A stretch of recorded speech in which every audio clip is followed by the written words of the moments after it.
Hey, I hope you're enjoying your lockdown. It's a difficult time for many people, but it is a time to rediscover your family. It's a time to rediscover your children if you have some, get better acquainted with them since you outcontract so much of their upbringing and education. It's a time to get better acquainted with your partner if you have one. It's a time to get better acquainted with your principles and with your values, and hopefully you get to read a book as well. But at the end of the day, I think many people's thoughts will be preoccupied with what awaits them post-COVID. In my previous vlog, I've sort of set out a few ideas of what awaits South Africans post-COVID. I've given them much thought since, and I'm sticking with my guns. I've read many of the comments, and thank you very much for your feedback. Obviously, some people seem to be extremely offended by my position on things, and then some people seem to be in agreement. Thank you for both sides of that coin, because I learn a lot, not only about the situation, but very much about people. I promised you that I would share some ideas about post-COVID world. I think at this stage it's important to say that I don't present myself as a predictor of the future. It's a good way to make a fool of yourself, is to predict the future, because the future always comes at us somewhat quicker than we expect, and the next thing you know, the future is there and none of your predictions come true. Most of us are not very good at predicting the future. Virtually all of us are, because if we were, we'd be in a much better position now, wouldn't we? So we don't know what the future brings, but you're going to hear a lot of ideas about the future from a lot of different people, including myself, and perhaps it's a matter of seeing what makes sense to you and what ideas you're willing to invest in, and according to which ideas you would like to arrange your life and prepare yourself. Because let's face it, the world will never be the same. We're living in incredibly historic times. So, post-COVID South Africa has been dealt with. Post-COVID world looks as follows. We're going to look at a short-term, medium, or a long-term option. The short-term and the medium-term are when the lockdown ends on the 16th of April. That's short-term. That is not going to happen. It's actually quite a preposterous notion. The virus at once sees, oh my goodness, it's time, it's the 16th of April, I need to be out of here. And then we all bade it farewell. We all wish it on its way to the next country or to outer space, and we carry on with our lives. The medium term is maybe 2 months, 2 months more of that. In both those instances, we're looking at some serious economic ramifications, especially in this country, in those wealthy countries in Western Europe, Scandinavia, the Netherlands. I think they might be better equipped to deal with it. I don't think so. I know they will. And they have enough money stashed away to look after their people. I think the country that is in the best position of all the countries in the world is Norway.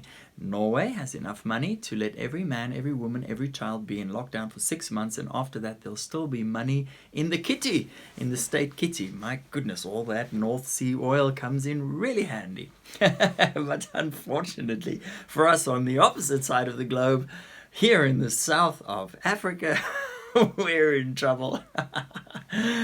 We're in deep trouble. We were in trouble before COVID, and we'll certainly be in even worse trouble on the day that the lockdown was announced. Obviously, we're aware that we received a downgrade, yet another downgrade from the last remaining agency who was sticking it out and hoping that something good would happen, but eventually Moody's couldn't ignore the facts and had to downgrade us to junk status, which we deserve, and I'm only surprised that they hadn't come to that conclusion earlier. So where do we go from here, worldwide? In the short term, or the medium term, all the countries will have some serious economic difficulties. About roughly 10 countries will be in a good enough position to weather the storm and to assimilate some of the impact for their citizens. Most of the others will be in dire straits, and they won't really be in a position to be saved by anybody, because everybody will be very busy with their own problems. It's going to be like 2008. It'll take a bit longer. It'll take about 3 years. Here in South Africa, we pretty much escaped the ramifications of the 2008 crash. But unfortunately for us, we had an ineptocracy ruling the country at the time, as they had been doing for the 14 years prior to that, and as they had been doing for the 12 years since then. So we are in an exceptionally difficult position, but there are many nations that join us. For us, it will take, I think, 3-4 years to bounce back, and it'll require a lot of shifts. But I dealt with that in the previous vlog. Worldwide. The long term is the one that interests me, because the short and medium term, like I said, we'll be able to recover from that. But the long term, which I think is what we're in for, which is like why I'd like to spend some time on that. I think it's important to look at where money comes from. Obviously, governments are going to be printing money. And just briefly, how is money created by the government? The government has no money, but the government needs money for infrastructure, for welfare, and for war. Usually those three things. And the way they go about it is they print a check, a bond is what they call it. It's really an IOU. It's just a note that says they need $100 billion. They sell that to a private bank. The private bank gives the government this is for the US government. They give the government $100 billion to do their thing, and then they take this note from the government to the Federal Reserve, which is a private institution. Many people don't know that, but the Federal Reserve, along with the South African Reserve Bank, the Bank of Japan, and 5 more, are the remaining private reserve banks in the world, but notably the United States, because the United States Federal Reserve not only prints money for the United States, but for much of the rest of the world. More than half of US dollars are outside the USA, so everybody's receiving those papers that they print at the Federal Reserve. And then the Federal Reserve gives these notes to the bank, and the bank keeps 1/10 of it, which they can lend to us, and with the rest of it they buy some more government bonds because they get interest on that.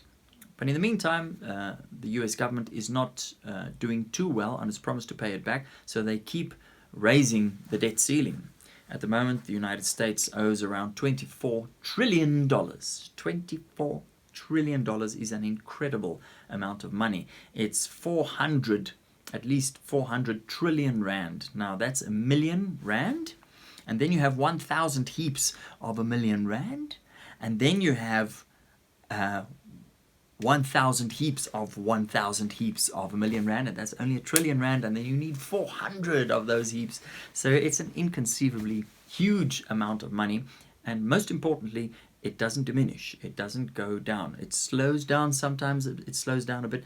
When I checked earlier, yesterday was the last time I checked, it was ticking over at about $1 million every 20 seconds.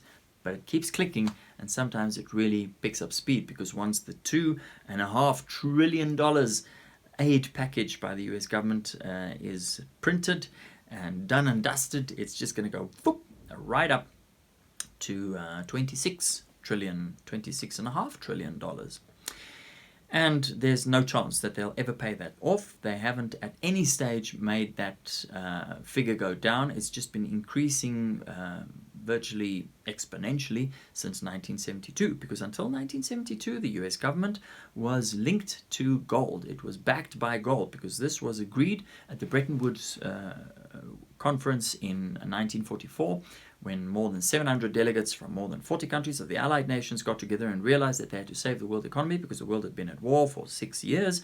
They got together and they made a few agreements. One of the most important ones was that they were going to use the dollar as a reserve currency, as a reference currency in the world, on the condition that the dollar was pegged to gold. However, that chugged along merrily until 1972, when President Nixon made a surprise announcement and said, all right, we're no longer pegged to gold. Now we're not backed by gold, it's a fiat currency. Immediately all the other countries in the world followed suit, because it would give America an unfair advantage. What is a fiat currency? A fiat currency is when the government says, It is our promise that guarantees the value of this money, but not gold, not silver, not anything real, only a promise. And we all know that a promise has infinite scope. You can make an incredible amount of promises, more than trillion different promises, as many as you can think of, but they don't have any value. The way the US government retains the value of those promises is by investing heavily in its military, which means that it can execute those promises by force if needs be, and ameliorate whatever damage comes from those promises also by force. And as I said, most of the rest of the world immediately switched to fiat currency as well. So all governments are printing money based on promises. This is why you have ratings agencies like Standard & Poor's, Fitch and Moody's, because in the old days they just had to go into the vault and see how much gold there was and said, well, you're allowed to print this much, this many notes, this much money. Well, it's not money, it's currency. You're allowed to print this much currency because you have this much gold. But now you need a lot more, a much more intricate investigation, because now these ratings agencies have to look at the government, at the structures, and at the government's ability to pay back that amount. And that is why our government gets a 0 rating, because they're not very clever, they're not very good at keeping promises, and everything they do just drags the country further down into the dark abyss of debt. The US is also going ever further down in the dark abyss of debt, but at least they have force. And the US does not enjoy a top rating. They're about 2 notches under top. If you want to go to the top, you have to go to Switzerland, or you have to go to Luxembourg, or Liechtenstein, or those countries in Western Europe who do it the right way. So let's talk about conspiracy theories, because people... The word conspiracy theory, unfortunately, is flung about as an insult. And before you insult someone by calling them a conspiracy theorist, I think you should take a good critical look at your vernacular and look at the etymology of the words that you're using, because a theory is still the product of a contemplation, of rational thinking. And that is what a theory is. That's why Einstein's theory of relativity is a theory. So a theory as such is not a bad thing.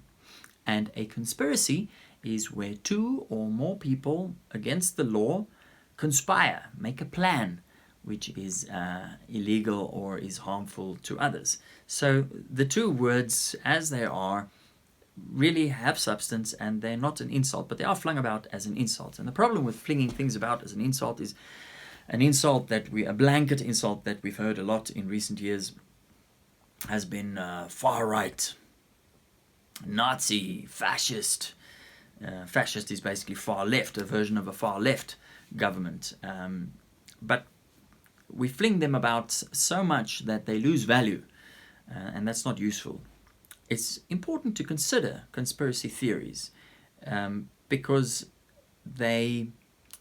if someone said that Nixon was cooking the books prior to Watergate, people would have said it's a conspiracy theory. However, it happened and the news got out, and suddenly it wasn't just a conspiracy theory, it was a downright fact, which cost him his presidency prematurely. So I want to go in the direction of conspiracy theories because, and I also want to say, I don't get this from anywhere. I read a lot and then I formulate themselves. However, I am sure if you seek, you shall find those who are in agreement with me and who have also developed theories very much the same, or probably identically the same.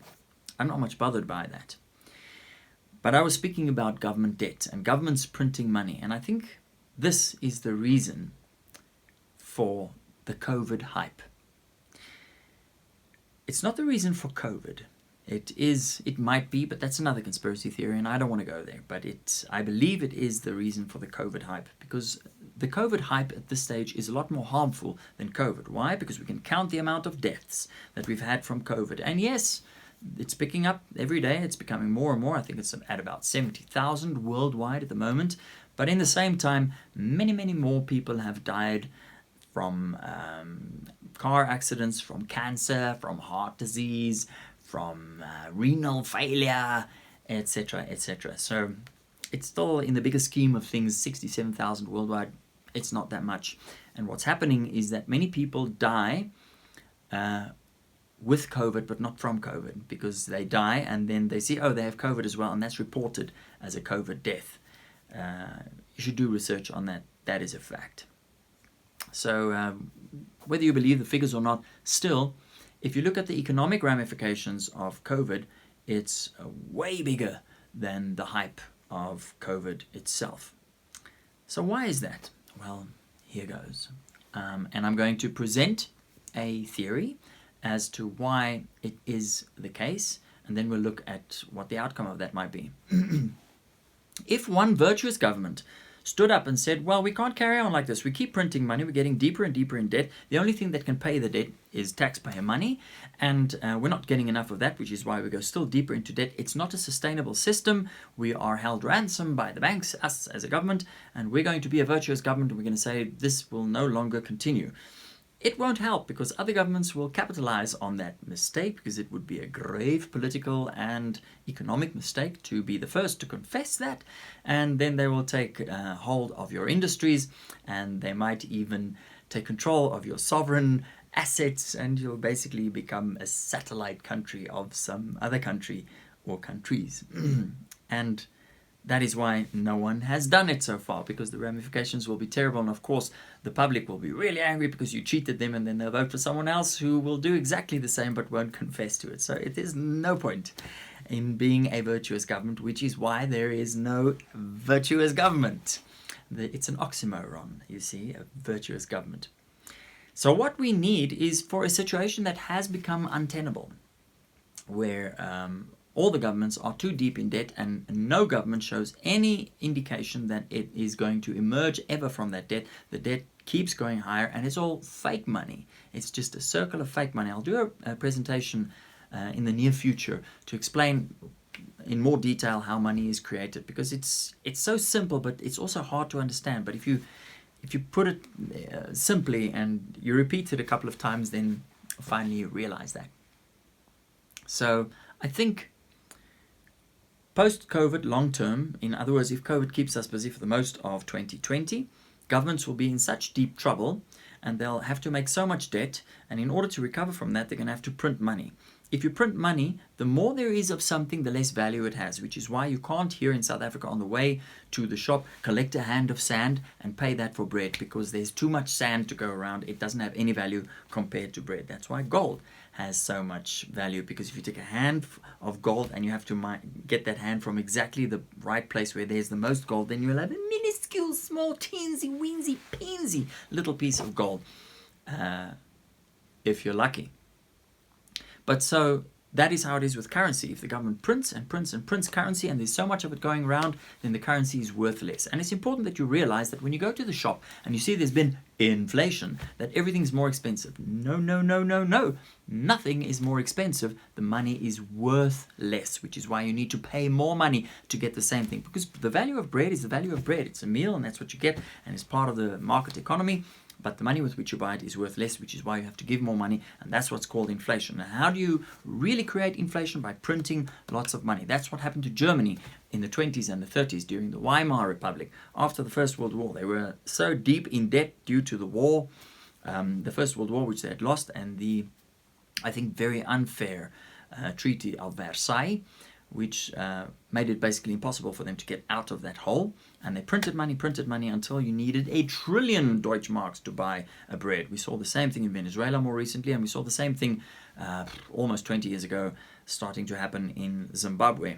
And it also completely ruined their economy. So governments all around the world can follow that, but it's just going to lead to hyperinflation, and the whole world is still going to be in trouble. Because the difference is that this so-called pandemic, and I'm always going to call it a so-called pandemic because some call it so and others don't, and I wish to exclude nobody. The so-called pandemic is hitting every country in the world, and even countries that are not hit in terms of deaths, because no country has really been hit very hard in deaths. Yes, a few thousand people died in Italy, but if you look at the amount of people who die in Italy every day, and you look at the demographic of the people who have died, old people, many of them were going to die anyway. And if you start analyzing the data and seeing how many of them really died of COVID, or how many of them died with COVID, then you'll realize that it's almost run-of-the-mill stuff. It's just above average, slightly above average. But yes, the economic ramifications are incredible. And no one country can escape that. So post-COVID, this is what happens. Post-long-term COVID is all the countries get together and say, well, we're all in a terrible fix. And that is why we need to go to, let's say, the United Nations. That's a lovely place to go to if all the countries have a problem simultaneously and they need to figure out what to do next. And they go to the United Nations. Well, it's a Freudian slip, but it's not so far off. They go to the United Nations and they'll say, we need to rethink the world financial system. We need to think world currency. We need to rethink world economy because some glaring errors have emerged and there are some weaknesses in capitalism. Now, wait, I'll deal with that a little later. So I think what will come from that is that a world currency, let's call it United Nations something, let's call it United Nations something, so we call it the UNO, the UNO, we'll call it that. And they'll create this world currency which will be used in all countries, and it'll be a dual currency, so you can use your own currency and you can use that currency, but gradually the idea is that that currency assimilates your currency. It's going to be very difficult for the United States, who are very attached to their dollar, but unfortunately because of their own actions their dollar has become very worthless. More than half of the dollars are outside the States because other countries buy the dollars, because if Turkey wants to buy bananas from Brazil, they don't know what the Brazil real is, and they don't know how real it is. And the Brazilians don't know how much the Turkish lira is and how real it is. Does the government use all sorts of tricks to inflate its value, which is why they buy dollars, so they can trade in dollars, because dollars are still the world reference currency. Even though it stepped away from the gold standard, those promises made at Bretton Woods in 1944 still resonate through all governments, and the dollar is handy, so people buy things in dollars. However, what has been happening in the last 15 years is that countries, now let's look at this list of countries. What do Libya, Venezuela, Iran, Iraq, China, Russia, North Korea, Syria all have in common? They all recently made moves to step away from the dollar standard, especially for oil, but in all economy. So Russia and China now no longer use the dollar when they trade with each other. They do it with renminbi or yuan, as many people know the Chinese currency, or with rubles, as it is in Russia. Japan and India trade without dollars, do a lot of trade without dollars. China and Iran, Russia and Iran, and so all those countries that try to move away from the dollar, they are the axis of evil, and there's always some excuse somewhere in a government file to declare war or to make things very difficult for them. It's not a coincidence that if you have oil, you have trouble. That's how it is in this world. You look everywhere. If you have oil, you have trouble, except if you're Norway. They're so lucky. Well, so yes, I'm going to try to focus this a bit more. You have a world currency, and this world currency might be a fiat currency, but that would be kicking the can down the road, because fiat currencies simply don't work. You cannot have currencies pegged to a promise, because promises are made to be broken. So it has to be pegged to something real. In my case, I would wish for it to be pegged to gold. I think gold is a great thing. Gold has been valuable for 10, 15,000 years and still has value. And the thing about gold is, if the United States dollar were to be pegged to gold, were to be backed by gold today, gold would be worth many, many, many times more than it is now. I think now it's, what is it? It's approaching $2,000. No, it's not that much. Come on, Chris, what is it? It's 31,000 rand. So no, it can only be, about $1,500, $1,600. Sorry, I was looking at rands earlier today. But it would have to be $30,000, $40,000, $50,000 for an ounce of gold if the dollars that are in circulation at the moment had to be pegged to gold. Make a world currency, peg it to something real, make it be backed by something real. It functions as a dual currency in all countries, and gradually those countries are assimilated by this world currency. Again, I will make a fool of myself if I pretend to predict the future, because the future is coming. which is why I'm not saying this is a prediction. I'm saying I think this is a likely option, and it would be interesting to see if that's going to happen. That will have an effect on you, but it's going to be very complex. I can't sit here in the mountains 2,000 meters up, surrounded by my cows, which is what my life is here, and pretend to know what those clever, sly buggers from the banks and from the United Nations and from all the countries' representatives are going to come up with. I just think that's a likely scenario. Think about it. But how does it touch you? How does it affect you? I think that's more important. Well, in the absence of such an agreement, in the absence of all the nations of the world coming together at the United Nations and figuring out a plan and creating a new currency so that they can reset the world financial system. This is basically what I'm saying. In the absence of that, we're all looking at hyperinflation in our country, because they're going to have to print, in all our countries, because they're going to have to print so much money to save the day that money will become even more worthless. Where does the conspiracy come in? Well, you see, because one country can't be virtuous and come up with the truth, the only other option to hit all the countries is a world war. But we haven't had a world war, and I'm very, very happy for that, because that is a horrible thing to have to live through. My mother was a little girl during the Second World War. She's 83 now.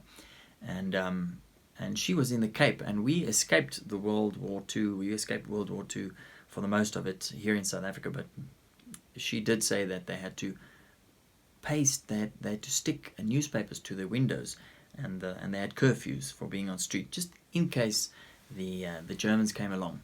For her, it wasn't so serious, but you speak to anyone her age from Europe, it was grim, it was terrible. Same for the States, they lost many men there. A world war is a terrible thing.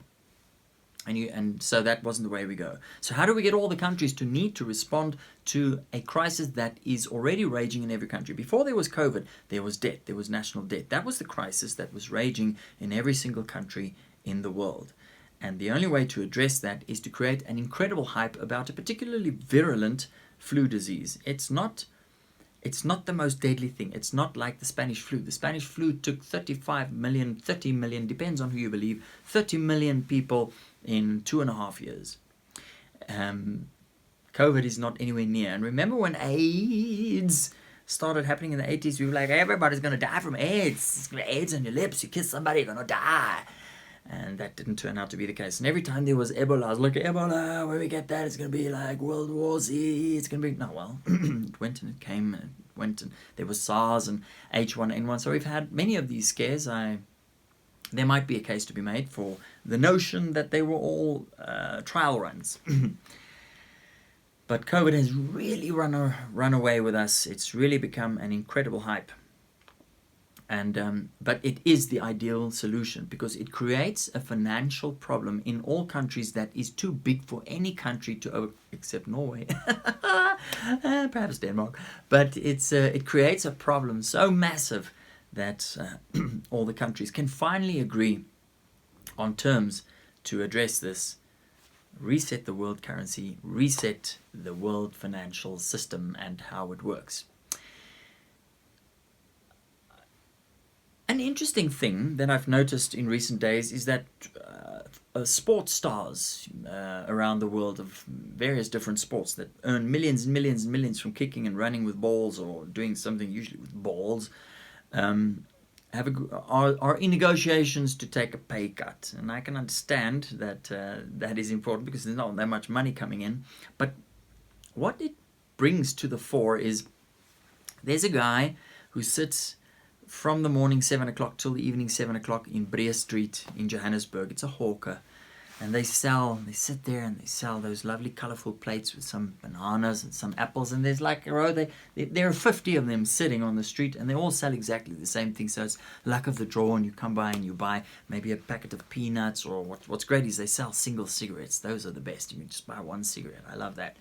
And some chewing gum and some fruits and stuff, and it's just, luck of the draw, who's going to be the one today, But it's hard work. It's dangerous work because then you walk away with your cash and they rob you on the way to the taxi rank, or some people just sleep right there. They just pack up the stall. It's a very, very, very difficult life, but it's an honest, hard day's work. And then there's another guy who also has an honest hard day's work. He dribbles his ball, he kicks it up on the head and on the shoulder, and then he runs out on the field once a week and hopefully kicks a goal and makes millions and millions and millions and millions. And really, both of them are doing a very honest day's work. But the one, because there's only 5 guys today that are going to buy your apples, your banana, or your packet of peanuts, or your 1 cigarette, and there are 500 million people watching the other guy kick the ball, obviously there's more money going towards that. But is the one more human than the other one? Is the one more deserving of something, of millions, than the other one? Don't confuse money with value. Money is not value.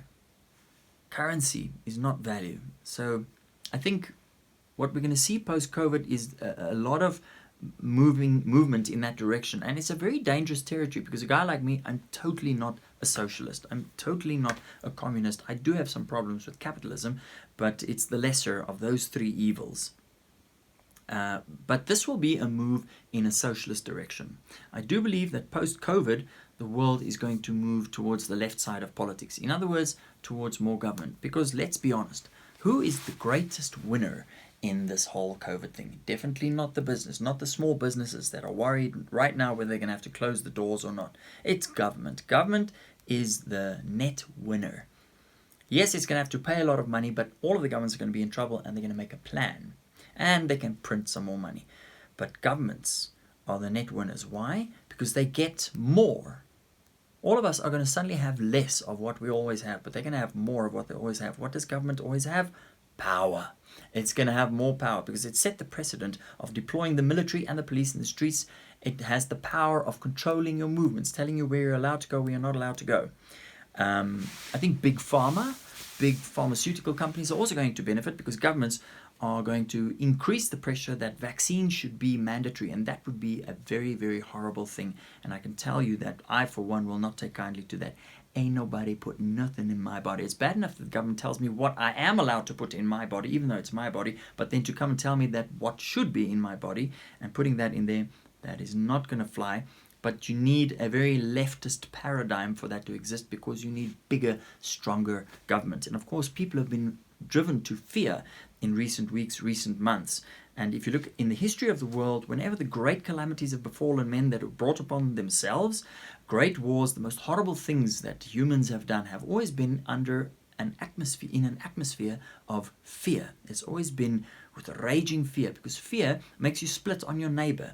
Fear makes you kill someone else because you're afraid that you're going to get killed yourself. Fear makes you commit that most atrocious thing any free individual can do, is call for more government, demand more authority, and not only more authority for yourself, but that authority be imposed on all the people around them. And COVID is perfect where that's concerned, because we're getting people splitting on other people, and we get people saying, yes, we've got to keep the people off the streets. I'm not in agreement with that. And I think you shouldn't be. But I'm not going to shout at you. I'm not going to force you. And I'm not going to force someone to force you to believe me. But unfortunately, there are a great many people who want to force me to go with their idea of how things should go, especially if they're in sync with the governments of this world.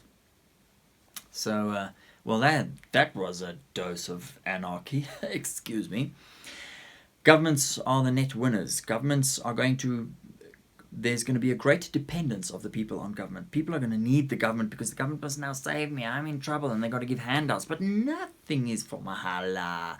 Nothing is for free. If the government's going to give you something, the government's going to take something somewhere down the line. The government is going to gain surveillance. Now you have your tests. For example, your tests, you scratch your brain with that thing, you stick it so deep in your nose. Yes, they're going to check out your snot and see if you've got this or that, but they're also going to get some DNA from you. And it would be foolish for a government who is invested in controlling its people and getting data on its people not to take those DNA samples, because now you do have DNA and you can associate with a name and a number and an ID and a tax reference and an address, etc., etc.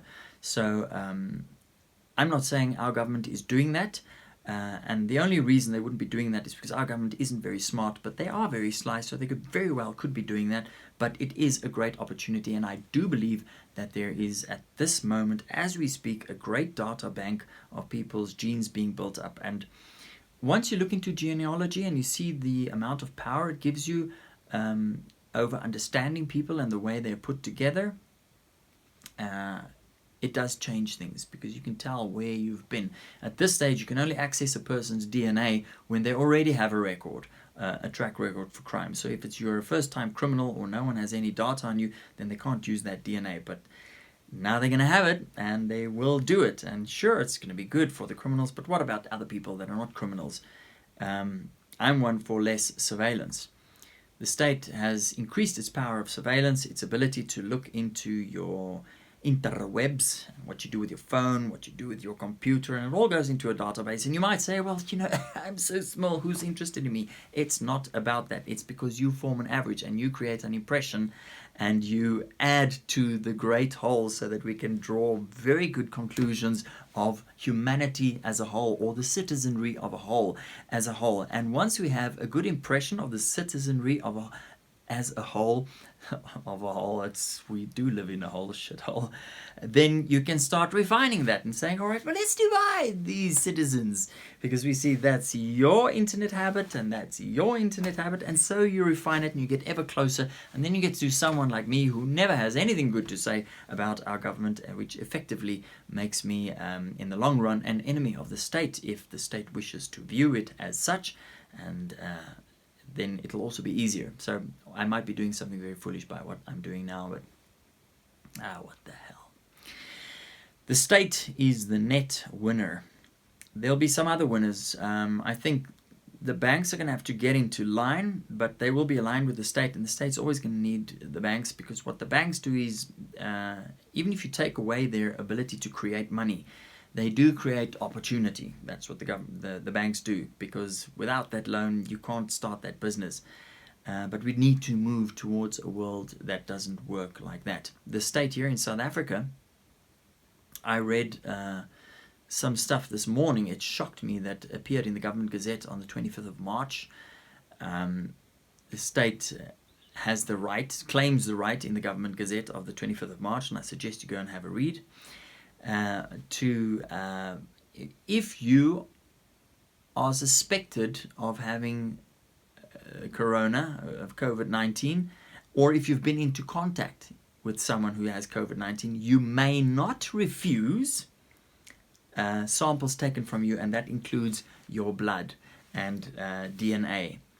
So you may not refuse that. And if you're found to have the virus, you may not refuse what is it called? It's a lockdown, but there's a quarantine. You may not refuse quarantine. And if there is a vaccine, you may not refuse that vaccine. You understand that this is the reality we live in now. This is very serious. So go check that out. So that is another example of how the government is the net winner. And it's not only here in South Africa. Worldwide, government powers are exceeding at an alarming rate. And usually what happens is, in times like these, they pass certain bills because everybody's so panicky and everybody's looking here, looking at the ground. They forget to see the stars up in the sky.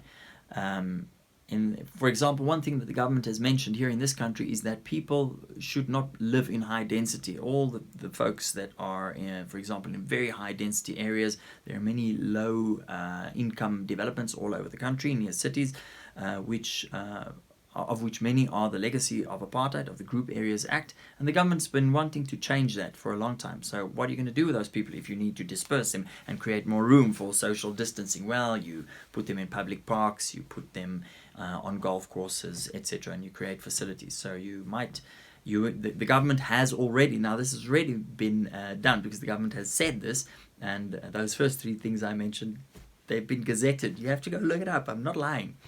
It has already increased the power of the state to change the demographic arrangement of this country, and like I said, worldwide. So that's another post-COVID future that you can look, and I feel very strongly about that. I will guarantee it, and if it's not that way, you can come back and say, Chris, you were a fool. I'll put my head on the block for that one. Post-COVID, worldwide, we're looking at more surveillance. There's going to be a lot less privacy. There's going to be a lot more spyware that will enable people to look at you, what you're doing, and this is the wonderful thing about AI. If you spend a lot of time on social media, you can see how powerful AI is, how it feeds you what it thinks you want. And sometimes you'll talk about a chocolate at home, and the next moment you see a chocolate, that exact chocolate advertised on your social media, and you're like, what am I going crazy? I feel like I'm eating crazy pills, you know? And it's like, am I paranoid, or is this just a coincidence? It's so amazing. It's the first time ever I see that chocolate advertisement. So it's funny things like that. I don't know what to make of it, but what I can assure you is that technology is always way more advanced than you think it is, than you know it is, even if you're in the know, because no one shows their whole hand. Nobody, not the car sales guy, not the plumber, not the banker, not the government. Nobody shows their full hand. You don't even do it when you play poker with your friends. You always keep a few cards close to your chest. So whatever you think is the most highest tech, if they tell you the smallest nanobot is 1/10 of a millimeter, you can know for sure that is smaller than that, because no one's going to tell you what they've got. Post-COVID world, rearrangement of the world financial system, strong possibility of a world single world currency that will be a dual currency in many countries and might gradually assimilate, increased state power all around, with regards to freedom of your movement, freedom of your personal body, and the degree to which the government has a say in your personal body and may invade your personal body. Surveillance, you'll be tracked in your use of technology.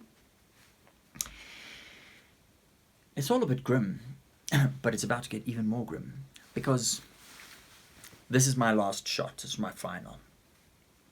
People are going, yes, no, but the lockdown is all about, saving people's lives. You are such an idiot. You are so foolish. For 15,000 years of human societal development, it's always been about the money. Not for you, not for me, but for those who have money and for those who have power, and they are the ones who make the decisions, even though they make you think that democracy gives you the decision. For 15,000 years of organized civilization, it's always been about money and power. And that is why we've had wars in which so many men have fallen. The American Civil War, 1 million young men dying. The First World War, what was that? 15, 20 million people. And then the Spanish flu immediately after, who took even more people than the First World War did. Second World War, what are the figures? 50 million. The Chinese communist reign after under Mao Zedong, 50, 80 million, depending on who you believe. The Soviet Union, 50 million people. Under Stalin was 40 million people. So it's never been about the lives of the people. It's always been about money and power. And right now, with COVID, the governments are going to get a lot of power. Ek kan vir jou 'n brief gee. I'm going to give you a letter. This is the way it is. And I will put my head on the block. It's definitely going to be that way. You're going to look at this, and of course, you'd be foolish if you don't agree with me. But you can look at this 6 months from now, and you can assert, do governments have more power now, or don't they? They certainly will have. But the other thing is the economy, money. Money is very powerful, and there's a lot we'll do to save money. Now, how is it possible that we're willing to forfeit so much money for so few lives at this stage? And I know it sounds very cruel the way I'm saying it, and I feel for every single one of those people who passed away, and I feel for their families. I don't literally feel it. I'll be lying if I say that. But I know that if it was my mother, who's 83, if she had to die, for me it would be terrible. And I understand that about people. But what I'm saying is that for 15,000 years, it's never been about the lives. Money has always reigned supreme to lives, which is why there were wars, which is why there were the most atrocious things happening to people, which is why there are thousands of people who die on the roads in South Africa. It can be prevented. You just don't drive. But how are we going to make money if people can't drive? You see what I'm saying? And there are so many people dying of this, and there are so many people dying of that, and cigarettes, and now finally they're cutting back on cigarettes. But it's still an economic thing, you know, so it's not totally banned. Well, it won't help for me because I will find a cigarette. But what I'm saying is that it's always been the money. For those who have money and power, and those are the ones who move and shake this world. So don't think that these lockdowns, that this whole COVID thing is about lives. It is not. And if it is, I'll be extremely happy to be wrong for once in my life. I will be very, very happy, because it means that for the first time in 15,000 years of organized societal human development, we have changed. And we've become softer. And we've decided that life and value go hand in hand, and that money doesn't have any value. There's no value in money. There's value in life. There's value in wholesome family business, growing your own food, and not being a slave of the government tax, and not being a slave of the bank's interest. But I don't think so. No, I don't.